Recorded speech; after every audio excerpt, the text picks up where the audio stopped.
Hey y'all! So you've already got your first credit card and now you're thinking about getting a second one? Well, you've come to the right place. Today I'm going to give you some tips and tricks to help you choose the perfect second credit card.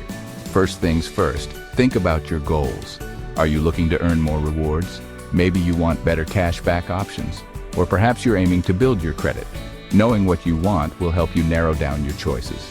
Next, consider the rewards and benefits. Some cards offer travel points, while others give you cash back on everyday purchases like groceries and gas. Make sure the rewards match your lifestyle.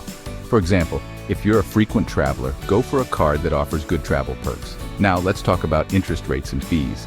Pay close attention to the APR, that's the annual percentage rate, and any annual fees. If you plan to carry a balance, a lower APR could save you a ton of money. And some cards have no annual fees, which is always a plus. Another thing to look at is the sign-up bonus.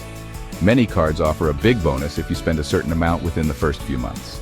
This can be a great way to rack up points or cash back quickly, but only go for this if you can meet the spending requirement without blowing your budget. Finally, check your credit score before applying. Some cards require a higher credit score than others, and you don't want to risk a hard inquiry if you're not likely to be approved. Know where you stand and apply for cards that fit your credit profile. All right, folks, there you have it. The lowdown on choosing your second credit card. Remember, the right card can help you save money and earn rewards, but only if it fits your needs and spending habits. Thanks for tuning in, and happy card hunting. See y'all next time.